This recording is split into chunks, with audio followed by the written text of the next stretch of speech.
Assalamualaikum warahmatullahi wabarakatuh. Halo student, semoga hari ini semuanya dalam keadaan sehat walafiat ya.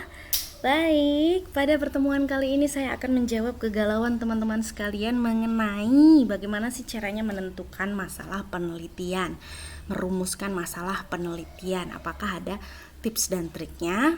Oke, hari ini kita akan berangkat dari ini ya, dari teori yang dikemukakan oleh Mueller dan Kranz 2015 mengenai acuan perumusan masalah penelitian. Jadi, menurut Mueller dan Kranz ada 6 acuan untuk merumuskan masalah penelitian. Apa saja itu?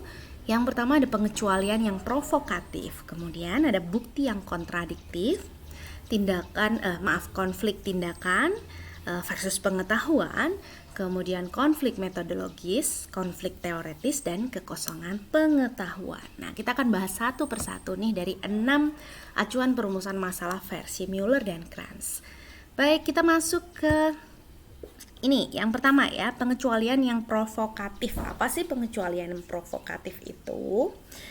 Jadi dalam penelitian yang kemudian bisa menghasilkan teori-teori ya, itu simpulan-simpulan dari temuan-temuan penelitian itu kalau sudah melalui proses proses penelitian yang satu, kemudian dikuatkan dengan penelitian yang kedua, dikuatkan dengan penelitian yang ketiga, maka dia akan menjadi simpulan yang diterima secara luas.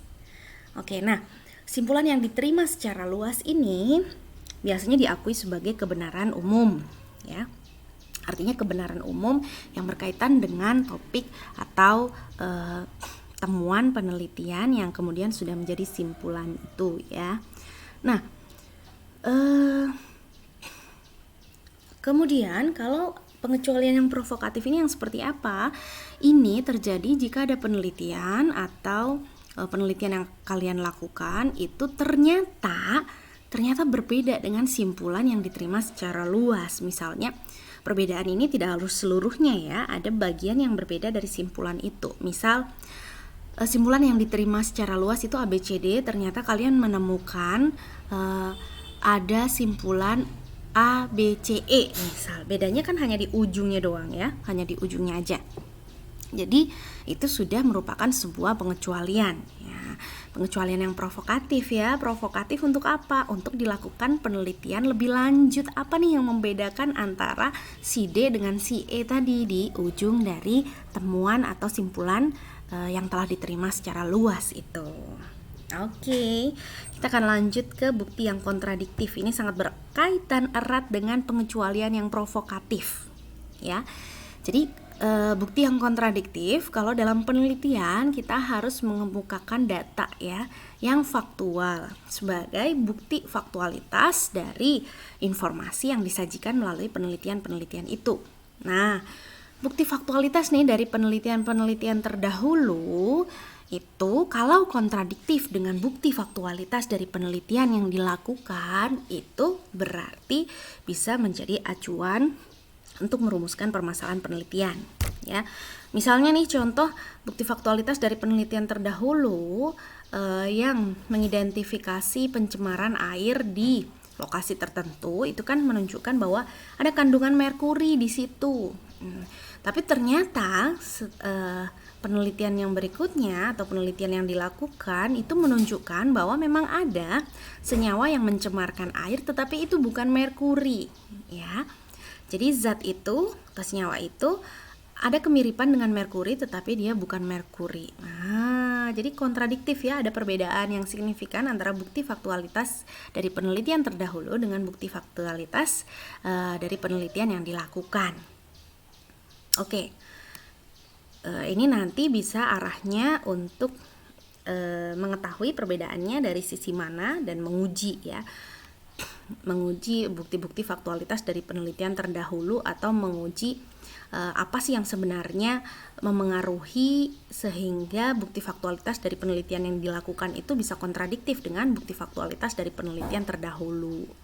Nah, itu kan ada banyak variabel yang pasti memengaruhi ya. Oke, berikutnya ada kekosongan pengetahuan. Kekosongan pengetahuan. Oke. Ini teman-teman kalau lihat gambar yang saya buatkan atau ilustrasi yang saya buatkan itu menunjukkan bahwa disiplin ilmu yang satu dengan disiplin ilmu yang lain bisa jadi bersinggungan ya. Yang orange misalnya dari disiplin ilmu ekonomi ya, kemudian yang gelap itu warnanya agak coklat abu-abu itu dari disiplin ilmu hukum Islam misalnya. Nah, itu juga saya cantumkan tuh ada pengecualian dan bukti yang kontradiktif, lubang hitam di situ satu aja. Jadi kenapa saya berikan satu saja? Karena untuk menemukan pengecualian dan bukti yang kontradiktif itu teman-teman sekalian agak sulit sekali. Karena apa? Karena simpulan-simpulan penelitian dan bukti faktualitasnya sudah matang ya. Dia menjadi kebenaran yang diakui, yang diterima secara luas karena dia sudah matang, sudah diteliti berkali-kali, sudah melalui proses verifikasi, pembuktian, pengujian hingga diterima secara luas. Jadi pengecualian dan bukti kontradiktif ini sebenarnya susah sekali menemukan acuan perumusan masalah penelitian melalui fenomena ini ya. Makanya di situ saya berikan ada hanya satu lubang hitam saja untuk pengecualian dan bukti yang kontradiktif. Nah, berikutnya kekosongan pengetahuan. Teman-teman bisa lihat di situ ada bulatan-bulatan putih ya. Ada bulatan putih di lingkaran orange dan ada bulatan putih di lingkaran yang gelap. Kemudian ada di tengah-tengah antara lingkaran gelap dengan lingkaran yang orange ya. Nah, itu menunjukkan bahwa kekosongan pengetahuan itu sangat mungkin terjadi, walaupun ini juga minim ya, karena biasanya kekosongan pengetahuan itu tidak mutlak. Artinya begini, kalau misalnya ternyata informasi tentang A itu belum muncul ya di yang orange ya. Jadi di orange itu harusnya kan kalau kita ibaratkan atau analogikan dengan alfabet, di situ ada informasi A sampai Z gitu kan. Ternyata A kok nggak muncul ya, kemudian Y kok nggak muncul ya misalnya. Nah, kekosongan pengetahuan ini sebenarnya tidak benar-benar mutlak. Biasanya dia akan bersinggungan dengan disiplin ilmu yang lain. Oh, ternyata tidak ada pembahasan di disiplin ilmu yang kita tandai dengan warna orange ini karena pembahasannya ada di disiplin ilmu yang lain yang bersinggungan dengan disiplin ilmu orange ini. Misalnya di yang berwarna gelap tadi. Nah, ini kan ada banyak kemungkinan disiplin ilmu yang lain juga bersinggungan dengan yang orange. Kita mungkin bisa beri warna yang berbeda ya, seperti itu. Nah, kita coba beri warna yang berbeda. Misalnya seperti ini ya. Akan sangat mungkin terjadi seperti ini, sehingga kita merasa bahwa itu adalah kekosongan pengetahuan, padahal sudah ada pembahasan yang cukup spesifik di disiplin ilmu yang lain. Oke, bisa berangkat dari ini ya. Kemudian kita akan lanjut ke konflik tindakan versus pengetahuan. Nah, teman-teman sekalian, secara teoretis itu ya, konsep ideal itu selalu dianjurkan untuk dilakukan ya. Tetapi faktanya perilaku faktual, maaf ini pakai K bukan pakai C. Perilaku faktual para profesional kok yang menunjukkan yang sebaliknya gitu. Misalnya konsep ideal untuk penulisan karya ilmiah yang berangkat dari permasalahan faktual itu di paragraf pertama misalnya gambaran umum masalah, gambaran umum permasalahan yang diangkat apa sih, kemudian yang kedua baru sebab, dampak, solusi dan seterusnya. Ini para profesional kok ada yang menulis di paragraf pertama sudah masuk ke solusi ya. Ini kok aneh misalnya. Jadi ada konflik antara tindakan dan pengetahuan. Ada kontradiksi ya antara tindakan dengan pengetahuan. Perilaku yang dianjurkan A ini kok tapi perilaku faktualnya B. Jadi ini bisa menjadi acuan untuk menganalisis atau mengidentifikasi sebab munculnya konflik ini apa sih, ada variabel apa saja sih yang membuat konflik ini terjadi. Itu bisa jadi masalah penelitian ya. Oke, berikutnya ada konflik metodologis. Saya gabungkan dengan konflik teoretis karena ini sangat berkaitan sekali. Nah, contoh ilustrasinya seperti ini teman-teman. Jadi kalau ada satu orang melakukan penelitian A dengan metode B ya. Kemudian ada orang lain melakukan penelitian A dengan metode C, hasilnya yang pertama A, yang kedua kok A aksen. Jadi ada konflik metodologis. Perbedaan metode menghasilkan temuan yang juga berbeda. Nah, kalau menghasilkan temuan yang berbeda, itu juga akan berkaitan sekali dengan teori-teori yang digunakan untuk membedah hasil penelitian itu. Jadi kalau di sini ilustrasinya saya berikan variasi 1. Jadi variasi 1 temuannya itu temuan 1, dia pakai metode 1 dengan teori A. Kemudian ada temuan yang berikutnya melalui penelitian yang lain, variasi 2. Metodenya pakai metode 1, 2 dan teorinya pakai teori AB. Nah, variasi 3 ini unik, dia pakai metode 3, kemudian teorinya C.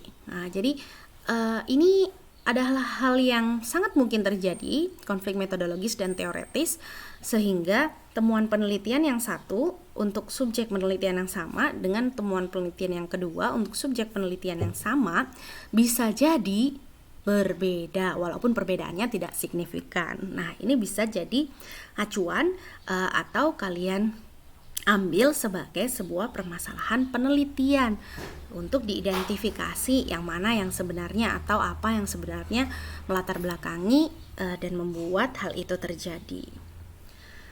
Baik teman-teman sekalian, jadi dari 6 acuan untuk perumusan masalah penelitian, teman-teman bisa berangkat dari itu. Tetapi yang sederhana sebenarnya kalau itu diturunkan menjadi langkah untuk menentukan topik penelitian sampai pada subtopik, sampai pada nanti perumusan masalah. Ini teman-teman bisa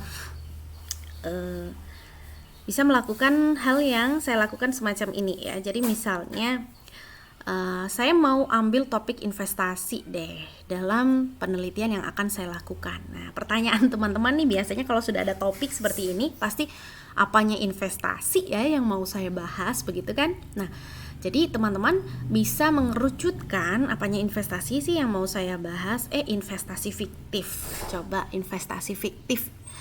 Oke, berarti ada penipuan berkedok investasi misalnya. Wah, itu lagi marak nih terjadi. Jadi itu problematika yang sedang banyak terjadi di era kelimpahan seperti saat ini. Kemudian, nah, teman-teman bisa menentukan teman-teman mau bahas investasi fiktif doang atau mau yang lebih spesifik lagi nih. Nah, coba baca jurnal-jurnal yang membahas tentang investasi fiktif di artikel dalam jurnal-jurnal yang berkaitan dengan ini ya. Misalnya artikel dalam jurnal ekonomi, dalam jurnal ekonomi syariah, dalam jurnal bisnis misalnya, atau dalam misalnya ada jurnal khusus memang jurnal investasi, bolehlah. Kalian baca artikel-artikel yang berkaitan dengan investasi fiktif di situ. Semakin banyak membaca, kalian akan semakin menemukan lubang-lubang kekosongan pengetahuan kalau itu ada. Kemudian ada mungkin konflik metodologis dan teoretis di situ. Nah, kemudian kalau sudah membaca itu, kalian bisa menentukan subtopik berikutnya apa sih, atau lebih mengerucutkan topik yang tadi sudah kalian tentukan. Ingat topik ini, kalau misalnya kalian mau pilih topik, cari yang memang menarik untuk kalian bahas gitu. Jadi, saya tertarik dengan konsep investasi nih, investasi fiktif gitu. Karena semakin menarik topik bagi kalian, maka akan semakin tertantang kalian untuk mencari informasi yang relevan dengan topik, sehingga dalam proses membaca untuk kepentingan menulis hasil penelitian atau untuk kepentingan analisis data penelitian itu kalian tidak bosan karena topiknya memang topik yang menarik untuk kalian ya. Nah, subtopik yang kedua dalam konteks ini saya mau solusi identifikasi investasi fiktif nih. Jadi investasi fiktif itu kan banyak memakan korban ya. Kalau misalnya ada nih solusi praktis untuk mengidentifikasi investasi fiktif, maka itu akan sangat membantu masyarakat secara praktis. Jadi kalian boleh berspekulasi, kemudian membayangkan terlebih dahulu permasalahan yang mau kalian bahas, kemudian bisa membayangkan solusi futuristik yang bisa kalian terapkan. Tetapi jangan lupa bayangan-bayangan ini harus ini ya, dibatasi dengan membaca informasi dari referensi-referensi terpercaya. Karena apa? Kadang-kadang kita suka ngayal nih ya, misalnya saya punya solusi praktis nih buat identifikasi investasi fiktif, alat identifikasi investasi fiktif otomatis misalnya pakai aplikasi tertentu. Nah, ternyata bayangan kalian itu adalah solusi yang baru, tapi ternyata dari penelitian-penelitian terdahulu udah banyak ya ternyata alat alat identifikasi investasi fiktif otomatis misalnya. Ternyata udah banyak. Apa ya yang membedakan gagasan saya dengan gagasan yang lain? Itu yang perlu kalian perhatikan ya. Jadi yang perlu kalian perhatikan itu. Oke, sekarang kita masuk pada matriks bagian pendahuluan. Apa aja sih yang perlu muncul di dalam bagian pendahuluan? Misalnya, topiknya fenomenanya adalah investasi fiktif tadi ya, yang sudah dibatasi. Bukti faktualitasnya apa? Itu yang harus kalian cantumkan. Ini kenapa linknya jadi terputus ya? Coba kita akan. Oke, baru bagus nih. Jadi bukti faktualitasnya silakan mencari informasi sebanyak mungkin. Di sini hanya ada satu ya. Bukti faktualitas dari Kompas misalnya, banyak terjadi kasus penipuan berkedok investasi. Bukti faktualitas ini fungsinya apa? Untuk menunjukkan bahwa topik yang kalian pilih memang topik faktual ya, topik yang benar-benar ada, bukan topik hayalan. Nah, karena itu tadi membaca menjadi sangat penting. Kemudian bagian pendahuluan tuh isinya apa aja sih? Gambaran umum masalah ya, gambaran umum topik. Jadi kalian menjelaskan mengenai investasi fiktif itu sebenarnya apa sih, bukti faktualitasnya apa, kemudian sebab kemunculannya apa saja. Ini bisa hasil analisis kalian, kemudian dikaitkan dengan bukti-bukti relevan atau dikaitkan dengan hasil penelitian terdahulu. Urgensi pembahasan. Nah, urgensi bahasannya apa sih? Ini akan berkaitan erat dengan dampak dari problematika yang kalian pilih, karena ini topiknya merupakan sebuah problematika ya. Problematika atau masalah itu kan ada gap, ada kesenjangan antara harapan dan kenyataan, ada kesenjangan antara aspek A dengan aspek B, seperti itu. Nah, urgensi bahasannya berdampaknya apa? Ada kerugian finansial, psikologis, dan seterusnya. Kemudian teori yang relevan dan hasil penelitian terdahulu yang relevan berkenaan dengan investasi fiktif ini juga harus muncul di bagian pendahuluan. Jadi ini kalau kalian membuat kerangka bagian pendahuluan semacam ini, kerangka bagian bahasan itu akan sangat membantu ketika kalian mengembangkan informasi atau menulis proposal dan laporan penelitian. Jadi sudah ada batasan-batasan informasinya. Walaupun tidak menutup kemungkinan nanti akan ada bukti faktualitas baru, ada teori baru, ada hasil penelitian baru yang ditambahkan. Tapi kalau kalian sudah punya outline semacam ini, sudah punya kerangka, itu akan memudahkan kalian supaya nulisnya nggak kemana-mana, nggak melebar begitu. Jadi sudah ada batasan-batasan spesifiknya. Oke. Nah, berikutnya di pembahasannya, ini kalian harus tentukan dulu memang ini akan sangat berkaitan dengan prodi atau bidang studi yang kalian tekuni. Itu kan tadi saya bahas investasi fiktif. Itu bisa jadi dibahas di prodi ini ya, prodi ekonomi misalnya, di Fakultas Ekonomi, bisa juga dibahas di Fakultas Hukum Islam atau di prodi Hukum Ekonomi Syariah, bisa juga dibahas di bidang ilmu yang lain, prodi yang lain ya. Tapi di sini saya mau fokus ke pembahasan di wilayah Hukum Ekonomi Syariah. Nah, kalau di wilayah Hukum Ekonomi Syariah tadi kan saya sudah bahas tentang investasi fiktif gitu ya.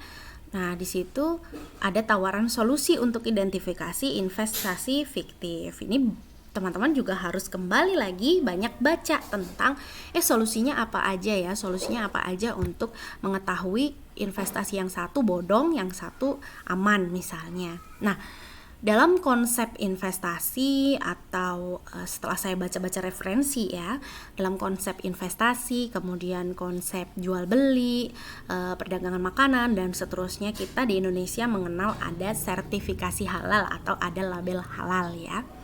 Nah, Nah, di sini fokus bahasannya sudah saya klasifikasikan jadi 3 poin. Yang pertama, sertifikasi halal pada financial asset. Jadi pada investasi ya, investasi financial asset itu bisa macam-macam, bisa obligasi, bisa saham dan yang lain-lain. Jadi di sini saya ambil yang umum. Nah, sebagai solusinya adalah sertifikasi halal. Ini bukan solusi yang saya tawarkan sebagai gagasan pribadi, tapi memang solusi yang sudah ada. Nah, karena ini solusi yang sudah ada, maka saya perlu mengidentifikasi, saya mau bahas permasalahannya apa. Ini wujud perlindungan hukum terhadap pemilik financial asset melalui sertifikasi halal apa ya? Jadi itu yang mau saya bahas untuk mengisi kekosongan pengetahuan masyarakat mengenai itu. Kemudian implementasi sertifikasi halalnya untuk melihat apakah memang ada konflik tindakan misalnya. Ternyata secara teori misalnya ya kita masuk ke MUI ada ketentuan untuk memberikan sertifikasi halal, tapi implementasinya apakah sesuai dengan ketentuan itu atau tidak. Nah, di situ teman-teman harus banyak baca lagi. Kalau ini penelitiannya penelitian yuridis normatif ya. Kalau normatif berarti data dan sumber datanya cukup teks produk hukum atau ini ya, produk hukum yang berkaitan dengan topik. Misalnya sekarang ada fatwa DSN MUI yang berkaitan dengan financial asset, ya, halal haramnya financial asset. Nah, kemudian ini hal yang menarik, implementasi halal pada financial asset ini untuk menunjukkan bahwa apakah memang teori, apakah memang kebijakan-kebijakan yang dikeluarkan oleh MUI itu relevan dengan ini ya, dengan implementasinya. Ternyata setelah saya membaca, nih ada kasus ketidaksesuaian perilaku profesional pada ini ya, pada pemberian sertifikasi halal untuk pay train oleh DSN MUI. Jadi ada informasi yang menunjukkan bahwa sertifikasi halal pada pay train oleh DSN MUI itu sebenarnya melawan fatwanya sendiri. Nah, ini menjadi poin yang sangat menarik untuk diteliti lebih lanjut. Jadi data dan sumber datanya dikumpulkan melalui hasil identifikasi, membaca referensi, kumpulkan referensi data primer, data sekundernya. Oke, kemudian baru teman-teman bisa mengutak-atik data ini seperti itu ya. Jadi sebenarnya kalau sudah punya matriks ini memudahkan sekali untuk teman-teman sekalian membahas lebih lanjut mengenai topik dan subtopik yang sudah kalian tentukan sebagai masalah penelitian. Baik, semoga ini bisa membantu rekan-rekan sekalian dalam merancang calon-calon penelitian yang akan dilakukan. Terima kasih. Terakhir saya mau sampaikan bahwa kunci sukses menulis ada 3 ya, yaitu menulis, menulis, dan menulis. Tapi juru kuncinya hanya 1, yakni membaca. Jadi membaca merupakan PR mutlak bagi para peneliti pemula atau profesional untuk meningkatkan kualitas, untuk meningkatkan wawasannya agar hasil penelitiannya berkualitas dan dapat dipercaya. Jadi PR untuk teman-teman sekalian, dari manapun acuan perumusan masalah ditentukan, silahkan perbanyak membaca. Terima kasih, itu saja dari saya untuk hari ini. Sampai jumpa.